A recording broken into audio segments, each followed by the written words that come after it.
क्या करना है हमको ऑप्शन के अंदर ट्रेड लेने से पहले? सबसे पहले काम क्या है? अपने को अंडरलाइन देखना है। अंडरलाइन क्या मूवमेंट दे रहा है, मार्केट ऊपर जाएगा या नीचे जाएगा, वो कैसे देखेंगे? चार्ट में दिखेगा वो।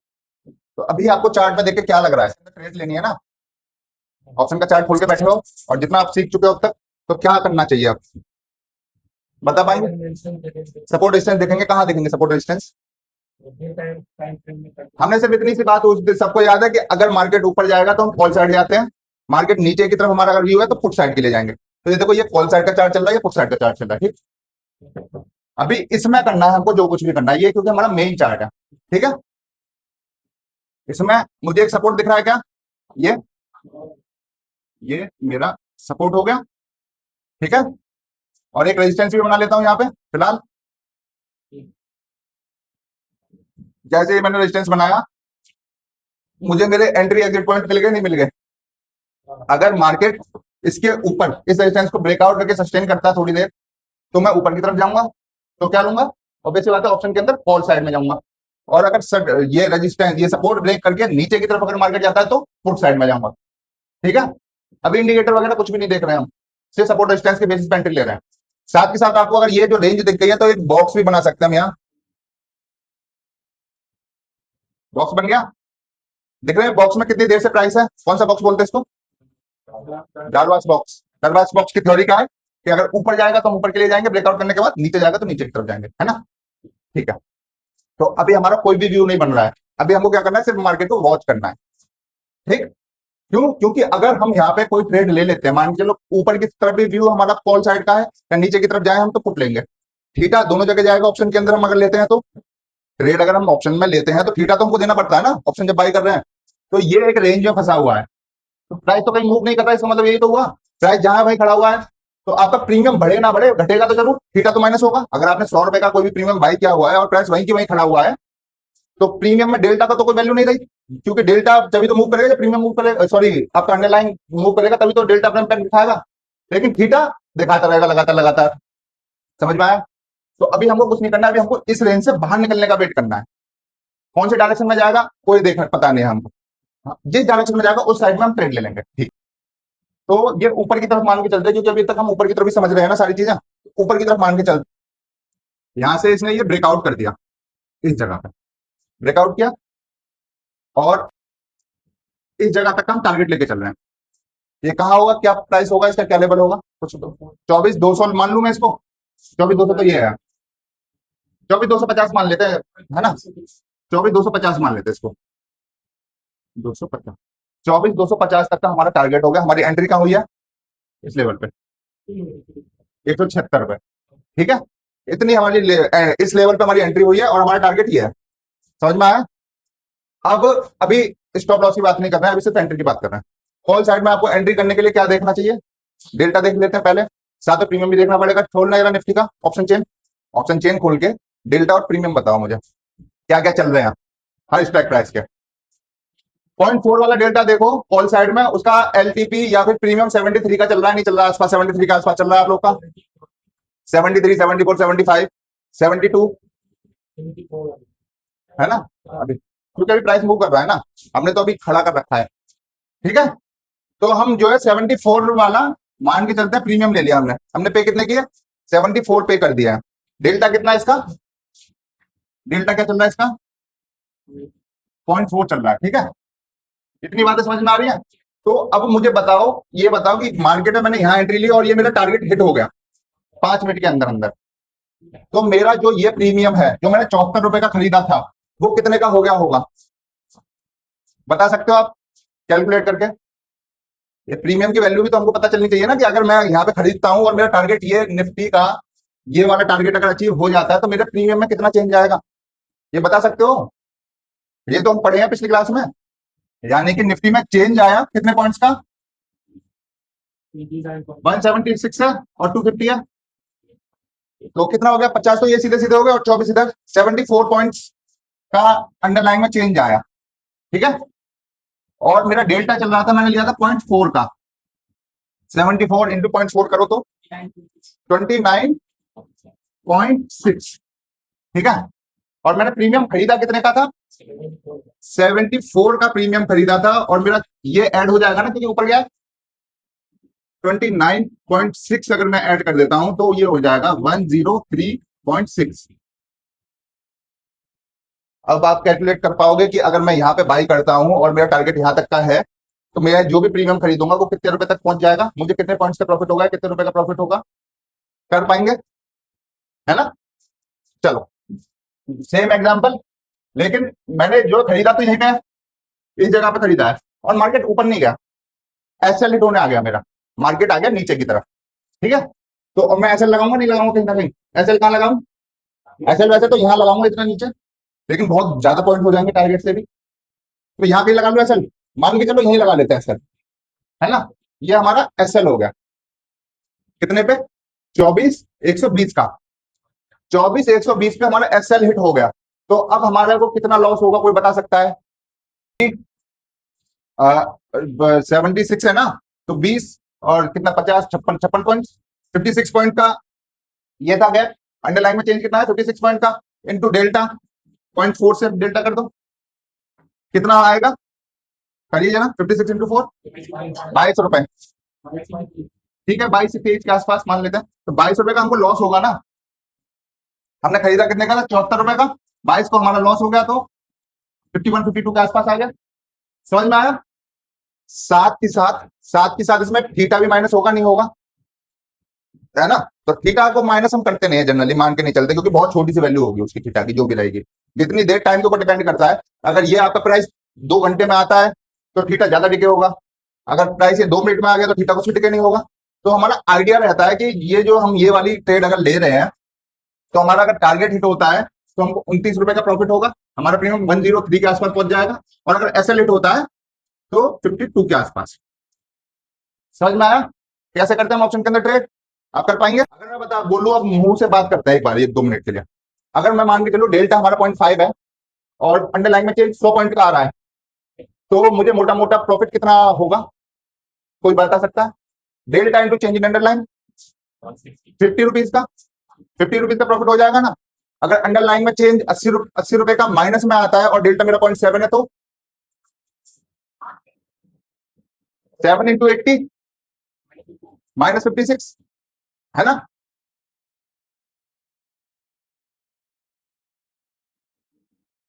देखो जब भी हम ऑप्शन की बात करते हैं तो हमको ऑप्शन चेन को समझना बहुत जरूरी है, ठीक है। अब ऑप्शन चेन को ध्यान रखना, ये जो बीच वाली लाइन चल रही है ये, इसको हम क्या बोलते हैं, स्ट्राइक प्राइस बोलते हैं, और जो एलटीपी आपका चल रहा है, अंडरलाइन का एलटीपी, समझ में आ रहा है, इसको स्पॉट प्राइस भी बोलते हैं। अगर मैं बोलूं कि अंडरलाइन का स्पॉट प्राइस क्या चल रहा है, तो ये चल रहा है, जहां पे निफ्टी अभी खड़ा हुआ है, निफ्टी कितने पे खड़ा हुआ है, 24,150 पे खड़ा हुआ है, 145,150 के आसपास खड़ा हुआ है, तो निफ्टी का स्पॉट क्या है, 24,150 या 148, ठीक है। स्पॉट क्या होता है, एलटीपी होता है, ठीक। अब इस स्पॉट के पास, इस स्ट्राइक प्राइस में जो भी नंबर सबसे पास में होगा, सबसे नजदीक नंबर जो भी होगा, वो आपका क्या होगा, एटीएम बोलते हैं उसको, एट द मनी। ऑप्शन में 3 तरह की वैल्यू होती है, एटीएम, आईटीएम, ओटीएम। तो ये 24,152 के सबसे नजदीक कौन सा है, 24,150 या 24,200, 24,150 है, तो एटीएम क्या है आपका, 24,150, निफ्टी का एटीएम क्या है, 24,150। ये स्ट्राइक प्राइस को चूज करने का तरीका होता है, एटीएम ओटीएम आईटीएम से हम ये आइडिया लगा लेते हैं कि कौन सी स्ट्राइक प्राइस ली गई है ना। 24,150 का डेल्टा क्या चल रहा है, 0.5 के आसपास चल रहा है, नहीं चल रहा, 0.47 है। इस साइड पुट साइड भी देख लो तो 0.53 के आसपास है, 0.5 के आसपास चल रहा है नहीं, तो आप एटीएम निकाल पाएंगे, ढूंढ पाएंगे। अच्छा एक चीज और बता दे रहा हूं, निफ्टी के अंदर जो भी, निफ्टी के अंदर जो स्ट्राइक प्राइस होती है वो 50 के मल्टीप्लाई में चलती है, यानी कि ये 24,150 है, तो अगली स्ट्राइक प्राइस कौन सी होगी, 24,200 होगी, उसकी अगली कौन सी होगी, 24,250 होगी, ऊपर की तरफ जाओ तो 24,100 होगी, फिर 24,50 होगी, ये 50 के मल्टीप्लाई में रहती है निफ्टी के अंदर की। जैसे ही अगर आप सेंसेक्स के अंदर की बात करोगे तो वो 100 के मल्टीप्लाई में रहती है, सेंसेक्स देखो 100 200 300 100 के मल्टीप्लाई में रहती है। ऐसे ही आप कोई भी अंडरलाइन खोलोगे उसकी स्ट्राइक प्राइस चेंज होती रहेगी, ठीक है। समझ में आया, स्ट्राइक प्राइस समझ में आई, कॉल साइड ये होती है, पुट साइड ये होती है, ठीक है। एटीएम समझ में आया, वो स्ट्राइक प्राइस जो आपके स्पॉट के नियर बाई हो, यहां पे इसको मैं एटीएम मान लू, ये आपका एटीएम स्ट्राइक प्राइस है, तो इसके आगे की मतलब ये वाला ही जो पट्टी है और इधर जो है ये पूरी की पूरी एटीएम हो गई ना, एटीएम। पुट साइड की भी सेम स्ट्राइक प्राइस, ये होगी आपकी एटीएम। ठीक है, एटीएम स्ट्राइक प्राइस हो गई। ठीक है, जिस साइड डेल्टा बढ़ता जाता है, जिस साइड डेल्टा बढ़ता जाता है वो होती है आपकी आईटीएम। अगर देखो तो एटीएम के बाद 0.5, 0.53, 0.56, 0.6 डेल्टा बढ़ता जा रहा है ना, तो ये क्या है आपकी, ये पूरी की पूरी, ये जितनी भी स्ट्राइक्स हैं ये सारी की सारी आईटीएम बोली जाएंगी। समझ में आया? इधर पुट साइड में कौन सी आईटीएम हो जाएगी आपकी, नीचे वाली देखो सीधा 0.5, 0.54, 0.57, 0.6, नीचे वाली स्ट्राइक प्राइस जितनी भी है सारी की सारी आईटीएम बोली जाएंगी। क्या बोली जाएंगी, आईटीएम। ठीक है, और इसके नीचे वाली जिनमें डेल्टा कम होता चला जाएगा फॉल साइड में, ये हो जाएंगे आपकी ओटीएम। और इधर ये वाली सारी की सारी स्ट्राइक प्राइस ओटीएम। समझ में आया? अब ये होती क्या, आईटीएम, ओटीएम, एटीएम। प्रीमियम हमने बात करी थी ना, प्रीमियम बनाई जीरो होने के लिए होता है। प्रीमियम हमेशा जीरो होने के लिए बना होता है। ये जितने भी हम इसमें जितने भी प्रीमियम देख रहे हैं ये सारे के सारे प्रीमियम आपके जीरो होने हैं। ठीक है, चाहे कॉल साइड हो या पुट साइड हो, एक्सपायरी वाले दिन ये सारे के सारे प्रीमियम जीरो हो जाएंगे, है ना, ये मान के चलते हैं। और इनमें भी अब हम बोल रहे हैं कि जो आपके ओटीएम रह जाएंगे सिर्फ वही प्रीमियम जीरो होंगे, जो भी आपके ओटीएम प्रीमियम होंगे वो जीरो हो जाते हैं। अब हम ये बोल रहे हैं, समझ में आया? यानी कि ये सारे प्रीमियम ओटीएम है नहीं, अभी एक्सपायरी वाले दिन ये सारे के सारे प्रीमियम जीरो हो जाएंगे। ठीक है, इधर ओटीएम कौन सा, पुट साइड में ये वाला, तो ये सारे के सारे प्रीमियम आपके जीरो हो जाएंगे अगर एक्सपायरी यहां होती है तो। ठीक है, समझ में आया? अब इससे हमको क्या समझ में आ रहा है कि हमको ऐसी स्ट्राइक प्राइस चूज करनी है, ऐसी स्ट्राइक प्राइस चूज करनी है जो आईटीएम हो जाए कम से कम, ओटीएम ना रहे। अगर हम एक्सपायरी तक होल्ड कर रहे हैं किसी भी ऑप्शन को, कॉल को या पुट को, कॉल या पुट के ऑप्शन को हम होल्ड कर रहे हैं एक्सपायरी तक, तो हमको ऐसी एक्सपायरी चूज करनी है जो ओटीएम ना रहे, आईटीएम हो जाए। क्योंकि ओटीएम वाले जितने भी ऑप्शन प्रीमियम है वो जीरो हो जाते हैं। समझ में आया? अब एक बात और कि सर ये कैसे पता चलेगा कि कौन सा प्रीमियम ओटीएम होगा और कौन सा प्रीमियम आईटीएम हो जाएगा? अब मुझे ये बताओ, सिर्फ एटीएम की बात करेंगे हम, सिर्फ एटीएम की। अभी प्राइस चल रहा है 74,437, 437 चल रहा है लास्ट में। तो आपका एटीएम क्या है, तो आपका एटीएम क्या है, 77400, ये आपका एटीएम है। एटीएम डिसाइड हो गया, तो एटीएम को डिसाइड करने के बाद हम अपना आईटीएम और ओटीएम डिसाइड कर सकते हैं, नहीं कर सकते? एटीएम के ऊपर वाली कॉल साइड में ये सारे आईटीएम हो गए, ये सारे ओटीएम हो गए, इधर ये सारे ओटीएम हो गए, ये सारे आईटीएम हो गए, है ना? पता कर लिया ना हमने। अब अगर प्राइस मान के चलो 77438 की जगह 77650 हो जाए, तो हमारा एटीएम चेंज हो जाएगा, नहीं होगा? हो जाएगा ना। स्पॉट के नियर बाई वाला नंबर हम एटीएम मान के चलते हैं ना, स्पॉट के नियर बाई वाला नंबर कौन सा हो जाएगा, या तो 77600 को मान लो या 77700 को मान लो। ये आपका जब ओटीएम हो, एटीएम हो गया मान के चलते, ये वाला अब आपका एटीएम हो गया, ये वाला एटीएम हो गया ना, तो हमारा ये वाला 77400 वाला क्या हो जाएगा, कॉल साइड में आईटीएम हो जाएगा। और आईटीएम जीरो नहीं होगा, जीरो कौन से होंगे, 77600 के नीचे वाले जितने भी हैं, क्योंकि अब ये ओटीएम हो गए ना, ये सारे के सारे ओटीएम हो गए। समझ में आया? ऑप्शन बहुत आराम से समझने वाली चीज है, और ये एक क्लास दो क्लास में समझ में नहीं आएगी, है ना? तो थोड़ा सब्र रखना और जो भी होमवर्क मिले वो पूरा करते रहना। एक हफ्ते में आप ऑप्शन के मास्टर हो जाओगे। आईटीएम, ओटीएम, एटीएम, ये समझ में आया नहीं आया, है ना? और ये वीडियो वैसे भी मैं पब्लिश कर दूंगा, तो जब भी कहीं पे भी कोई भी डाउट हो तो आप जो है वहां जाके देख लेना। ठीक है, फटाफट। अच्छा, स्ट्राइक प्राइस समझ में आई? हमको स्ट्राइक प्राइस चूज करनी है ऑप्शन के अंदर, कोई सी भी, कोई कौन सी करनी है वो हम लॉजिक बाद में बात करेंगे, क्योंकि अभी हमारी दूसरी क्लास है तो सारी चीजें इतनी जल्दी समझ में नहीं आएंगी। हम बिल्कुल सिंपल तरीके से चल रहे हैं, हम इनमें से कोई सी भी स्ट्राइक प्राइस चूज करेंगे। अच्छा चलो, इन दोनों को एक साथ लेके चलते हैं। चार्ट सबको दिख रहा है क्लियर? अब हम एक्सपायरी तक जा रहे हैं, मान के चलते हैं एक्सपायरी कब है, कल है, कल शाम को एक्सपायरी है, कल है सॉरी एक्सपायरी निफ्टी की। और निफ्टी अभी कितना चल रहा है, 24,153 चल रहा है। निफ्टी का स्पॉट कितना है? ठीक है, तो इस हिसाब से हमारा एटीएम स्ट्राइक प्राइस कौन सा होगा? एक मिनट, ताकि मूवमेंट रुक जाए, वैसे लिख रहा हूं। अभी हमारा निफ्टी 24,154 चल रहा है, ठीक है, एक्सपायरी तक की बात करना है, स्कैल्पिंग की बात नहीं करेंगे। तो हमारा इधर स्ट्राइक में एटीएम कौन सा है? एटीएम बता पाएंगे? 24,150 ये हमारा हो गया एटीएम, ठीक है। ये वाली स्ट्राइक प्राइस आपकी एटीएम हो गई, ये वाली स्ट्राइक प्राइस आपकी एटीएम हो गई। अब आपको एक्सपायरी ऐसी मतलब आपको स्ट्राइक प्राइस वो चूज करनी है जो आईटीएम हो सके, है ना, ये मान के चलते हैं। और हमारा व्यू क्या है निफ्टी में कि ये ऊपर जाएगा, कितना ऊपर जा सकता है ये आपको आइडिया लगाना पड़ेगा। और लास्ट में अगर हम यहां मान के चल लेते हैं कि ये 24,280 के आसपास तक का मूव दे सकता है एक्सपायरी तक, एक्सपायरी तक जो है ये 24,280 या उसके ऊपर जा सकता है, ठीक है, हमने ये मान लिया, ठीक। निफ्टी जो है ये जाएगा। तो अब इस बेसिस पे अगर 24,280 के ऊपर चला गया एटीएम निफ्टी, मान के चलते हैं 24,310 पे जाके एक्सपायरी वाले दिन क्लोज कर रहा है, कितने पे कर रहा है? 24,310।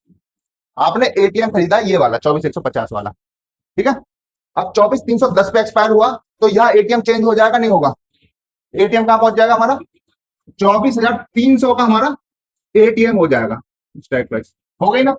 तो ऑटोमेटिकली कॉल साइड में ये वाली साइड पूरी की पूरी आईटीएम हो जाएगी, नहीं हो जाएगी? यानी कि जो हमारा 24,150 का एटीएम था, अब वो आईटीएम हो जाएगा, नहीं हो जाएगा? आईटीएम हो जाएगा ना, समझ में आया? तो हमारा ये वैल्यू चाहे जो भी रही हो, वैल्यू चेंज होगी, वैल्यू कैसे कैलकुलेट करेंगे एक्सपायरी वाले दिन वो हम बात करेंगे, लेकिन जो भी रही हो जीरो नहीं होगी, है ना। इंट्रिंसिक वैल्यू भी निकालनी होती है, एक टाइम वैल्यू होती है, एक इंट्रिंसिक वैल्यू होती है, वो हम अभी आगे बात करेंगे। फिलहाल हम यही मान के चलते ये एटीएम हो जाएगा तो हमारी वैल्यू जीरो नहीं होगी, कुछ ना कुछ हमको प्रॉफिट मिल ही सकता है। अच्छा, अब मान के चलते हैं हमने स्ट्राइक प्राइस चूज कर ली 24,350 वाली, और अभी मार्केट क्या चल रहा है? 24,150 पे एटीएम है, ये है एटीएम। 24,350 वाली हमने स्ट्राइक प्राइस चूज कर लिया, ले लिया हमने, खरीद लिया। कितने रुपए पे खरीद लिया? 20 रुपए पे खरीद लिया, ठीक है। और एक्सपायरी जिस दिन हुई उस दिन हुई 24,310 पे, है ना। 24,310 पे हुई तो एटीएम हमारा क्या रह जाएगा? 24,300 की स्ट्राइक प्राइस एटीएम रहेगी, नहीं रहेगी? तो ये वाली स्ट्राइक प्राइस हमारी कौन सी हो गई? आउट ऑफ द मनी हो गई। और आउट ऑफ द मनी का मतलब एक्सपायरी वाले दिन ये वाली आउट ऑफ द मनी रहेगी, तो ये क्या हो गया? ये हो गया पूरी की पूरी वैल्यू जीरो। तो हमको लॉस हो गया ना 20 रुपए का, सीधा सीधा, समझ में आया? ठीक। अभी हमने इसमें इंट्रिंसिक वैल्यू की बात नहीं करी है, ना ही हमने टाइम वैल्यू की बात करी है, हमने सिर्फ आईटीएम ऑप्शन चेन को समझने की कोशिश करी है ना, कैसे स्ट्राइक चूज करते हैं, समझ में आया? अगर आपको स्कैल्पिंग करनी है, एक्सपायरी में 3 4 5 6 7 दिन बचे हुए हैं, उसके लिए कैसे ट्रेड करनी है वो हम डेल्टा देके कर लेंगे और प्राइस की मूवमेंट देके कर लेंगे। अगर सडन मूव और फास्ट मूव आने वाला, जैसे ये ब्रेकआउट हो गया, हो गया, अभी यहां देखो, अगर प्राइस इसके ऊपर निकले, ये वाले हाईएस्ट लेवल के ऊपर, वैसे तो हमारी ये कौन सी है? कंफर्मेशन कैंडल है। अगर यहाँ क्लोज होगी तो हमारा ट्रेंड कंफर्म हो गया कि यहाँ से ऊपर जा सकता है। अगर नीचे आ गया तो हम ट्रेड लेंगे नहीं, ऊपर गया तो हम ट्रेड ले सकते हैं कॉल साइड में। अब कितना ऊपर का हमको टारगेट लगा के चलना पड़ेगा, है ना। अभी हमारा व्यू हो गया ना, अभी लाइव एग्जांपल चल रहा है, लाइव एग्जांपल को देखते हुए चल रहे हैं हम। ब्रेकआउट कंफर्म हो गया हमारा। अब हमारी एंट्री कब लेनी है? हमको हमको एंट्री लेनी है जब ये वाला लेवल, ये 24,196 के ऊपर प्राइस निकलेगा, तब हम एंट्री लेंगे। कॉल खरीदेंगे, कॉल खरीद ली, मान के चलो ये 73 वाली 0.43 के डेल्टा की हमने कॉल खरीद ली, 73 74 जो चल रहा है, ठीक है। और हम अपना कुछ ना कुछ टारगेट लगा के चलेंगे, नहीं चलेंगे कि जो निफ्टी अभी ऊपर गया तो कितना ऊपर तक जा सकता है ना। तो कितना ऊपर मान के चलो, यहां तक मान लेते हैं, ये हमारा लास्ट रेजिस्टेंस दिख रहा है, ये 24,250 के आसपास होगा, 50 पॉइंट का, ठीक है। 50 पॉइंट का हम टारगेट मान के चलेंगे तो हमको आइडिया लग जाएगा ना कि हमारा 74 रुपए का प्रीमियम कितने का हो जाएगा? 0.4 इंटू 50, 20 रुपए। 20 रुपए हमको मतलब ये 74 रुपए का प्रीमियम हमारा 94 के आसपास आ जाएगा तो हम एग्जिट कर जाएंगे। समझ में आया? स्कैल्पिंग ऐसे करते हैं। एक बार चलो मैं नोट ही करवा देता हूँ सबको। स्पॉट प्राइस होता है आपका, स्पॉट जो होता है लास्ट एनटीटी को हम स्पॉट बोलते हैं, मोटा मोटा ये समझ लो, ठीक है, ये नोट कर लिया। अब इसके बाद जहां स्पॉट चल रहा होगा, स्पॉट, इस स्पॉट के नियर बाई जो भी नंबर होगा, ये स्पॉट चल रहा है, ठीक है, ये आपका स्पॉट प्राइस चल रहा है। क्या चल रहा है? Spot price. इसके नियर बाई, अच्छा रुकिए मैं एक टेबल खुद ही बना देता हूं, उसके बाद बनाना, पहले मुझे बनाने दो। STRIKE स्ट्राइक प्राइस ये यहाँ चल रही है, ठीक है। ये आपका कॉल साइड है और ये आपका हो गया पुट साइड, ठीक है। पुट की अभी हमने बात नहीं करी है कुछ भी। आपका मान के चलता है यहां कहीं स्पॉट चल रहा है।